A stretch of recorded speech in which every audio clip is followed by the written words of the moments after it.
All right. So Clifton, um, you know, I was asking you this question, I'm asking to you again. We've been talking about the circle of concern and everything today. Um, where, what was your mindset the first third of your marriage? You like that, right, Charlotte? Um, what was your mindset? And and kind of share how that mindset you got tripped up on that mindset. Like I said, for me, it was just thinking providing. Like, if I'm providing, I'm working, I'm focused on a career. And if all those things are in place, then that should be enough. But in the process of just doing all that, focusing on career, and if I got money or car or this or those simple things, I got sidetracking what was really important. That was my wife, my kids, and being focused on, like I said before, focusing on other people's plans, trying to follow other people's ideas, their plans, listen to how they made it in their career, or comparing their marriages to my own marriages, and just thinking why I should be like this. And in that process, I was really missing my own marriage. Like, I wasn't developing my own marriage, I wasn't developing my own relationship, because I was trying to, and to say, live by somebody else's blueprint and not my own blueprint. I wasn't making my own blueprint. And in that process, it's just, I changed my, not realizing how my wife was changing over in that process. And it just, caused us to grow apart, caused me to make decisions, foolish decisions that I shouldn't have made. And, really, once I realized that, that was something that I can look back on now and just really understand, like, that wasn't really, it wasn't me. That wasn't who I am. That wasn't what I wanted from my family, my wife, myself, our relationship, and, just trying to follow, like I say, best way I can say is trying to follow somebody else's blueprint for their life, for their marriage, wasn't my own. And, that caused a lot of issues, a lot of stupid, foolish decisions, a lot of, affairs. I can honestly say I had affairs that almost destroyed my marriage, but, it's an ongoing process. But I can't look now and say I'm not in that same place, don't have that same mindset. And once I realized that if I want what I want, I got to give those things up, then that's what I had to give up. That's what I was willing and still is willing to give up. Is it easy? No. Wise man told me that you can't save. Sometimes you got to give up. They can say you got to sacrifice and give up the stuff that you think makes sense, because it's not what you think and it's not necessarily what's good for you and your family. So once I made those decisions and realized that, I think that was the beginning of me heading down the right path. Why did you decide to get counseling? Um, well, I can't say why I decided to actually listen to good counseling, because I went to counseling before, but I didn't really pay any attention because I really didn't have anybody telling me the truth. Or I say it like that, And then that now I look back on it, some of them was just get my money, like they weren't really trying to help. Like, but once I got involved with good counseling, and it's not trying to butter you up yourself, but you working with you is being great for myself. Like, say, it's caused me to look at a lot of situations. I caused me to look in the mirror. So once I got, and then I'll tell anybody, once going to counseling is okay, but going to good counseling and putting in what the counselor actually tell you, that's the difference. If it's good and it makes sense, that's what you need. That's what you want. So that's what I had to realize. And, I understood that aspect of it, because just going to any old counselor is not worth it, So, but, going to specific counseling that's going to meet your needs, just going to, challenge you. Like, say, I remember something you told me, you was like, something, you're not going to like me some days, or you're going to get mad, or, like that, and I can remember all my bad counseling, I never left mad. I always left, okay, whatever. You know, it wasn't like I never, but you know, I can't say some days I left like, man, what he was talking about? Like, that ain't me, but yeah, that was me. So when I got challenged and I actually had to listen and put that into play. Hmm. Now you were in counseling several weeks before you really, you know, made a change. Um, w- well, let me, your one. What was it that was you think the turning point for you? um, I can remember the session you and I had, like Charlotte gave me, like it probably was after she gave me the divorce papers.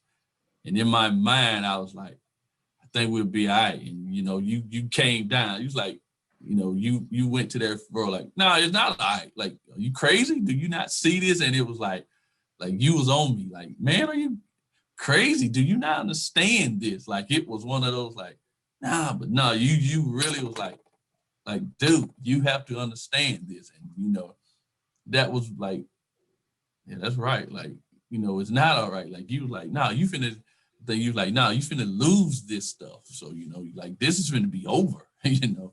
So that made sense to me. And it was like, yeah, that like, yeah, I gotta get this right. Wow, Charlotte, I mean, you've been y'all been in this process maybe about 4 months, um, Yeah. maybe five, I don't know, but do you do you see any changes in your husband? Yes, I definitely see changes. He is more present. He is home more. He has disconnected from a lot of the things that, maybe contributed to his, I'm going to say, bad behavior. He's putting forth more efforts.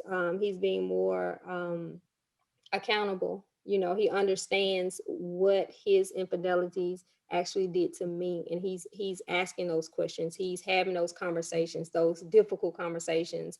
He's trying to give me the space to heal. So I definitely see a change in him. Again, the one thing for me is him being more present, at home. Saying he's going to do stuff and actually doing that stuff. It's just incredible, the kind of like the 360, the change that he has made. So I definitely see a change in him. Awesome, Yeah. awesome. Um, how do you feel now? I feel good. I feel free. I don't feel consumed by um, just having to think about, what he has done, what he may be doing, because again, he's accountable, and it just left me free to, to focus on my life, to focus on my work, and I just feel just free. I'm not consumed with all that mess anymore. I feel free. Awesome. Yeah. When do you think was a turning point? When did you see the pivot? Yeah, as he described, yeah, it had to been the divorce papers. I think that was the reality for him, to recognize that he was about to lose his family, for sure. His home, his kids, his wife, everything was about to change, and he realized that I had a choice in the matter, and I realized I had a choice in the matter. So I really think that put things into perspective for him. Yeah, so I would say that was it. How long you've been thinking about divorce? Oh man, how long had I been thinking about divorce? I can't, off and on. It has. How long? How many years? Oh man, we've been married 14 years. It's been for the Hey, most, yeah, for the most part, just on and off, just just not knowing, which way to go, what to do. So the thought has been there for quite some time. So Yeah. you had a turning point too. What was it that got you to be like, okay, let me go Yeah, ahead and get this man his paperwork? I really think it was you. I really think it was you. Just to help me see things that I really hadn't thought about before. like I don't have to remain in a situation that is harmful for me. Because before then, you really don't think that there's a alternative to your life. You just sit and you accept the way things are, but you're also hurting.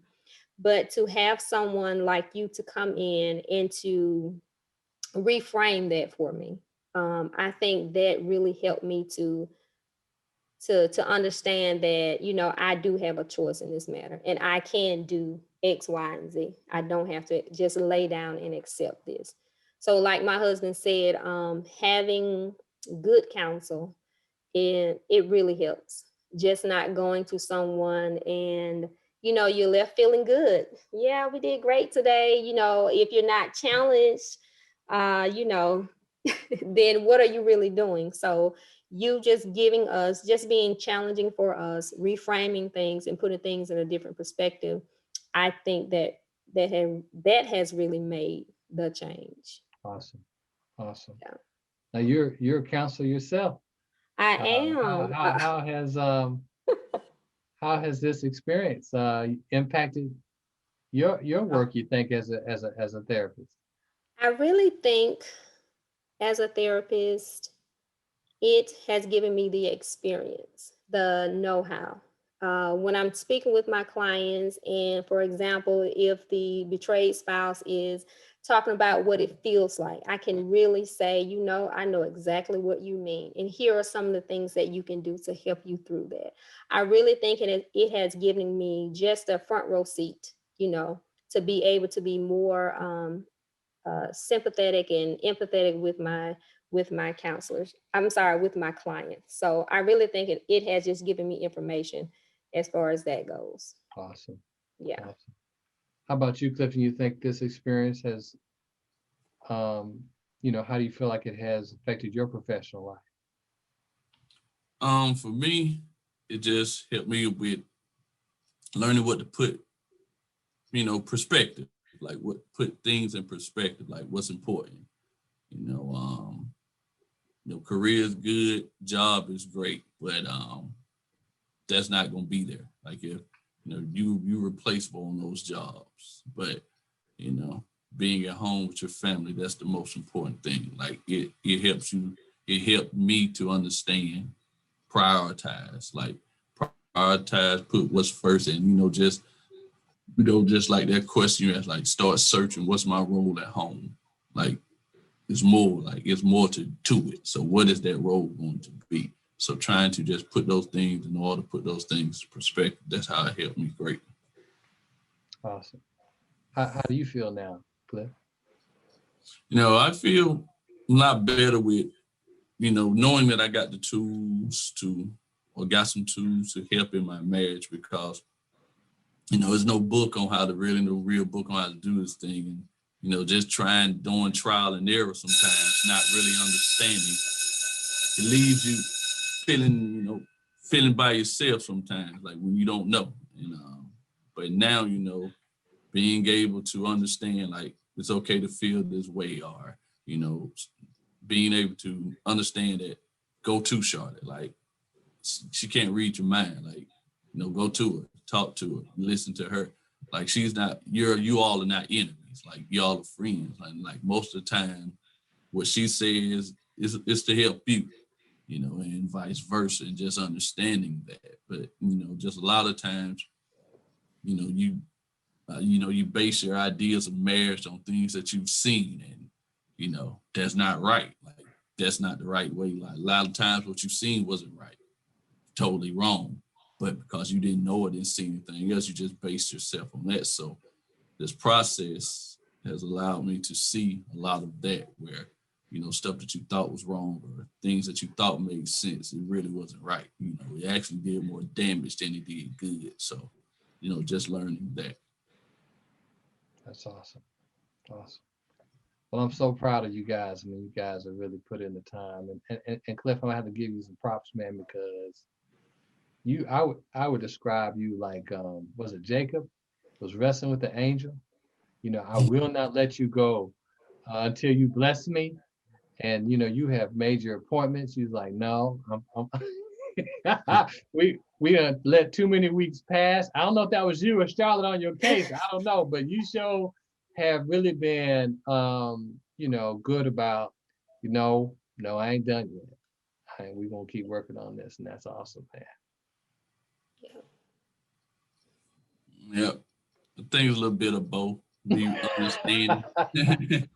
Yeah, that's definitely one of the things that has to be consistent because it's a lot of work and we probably will be forever in recovery. We can't be in denial about that. We will always, need help to help us move forward so that we won't go back pre infidelity. So definitely, we will definitely have to do that.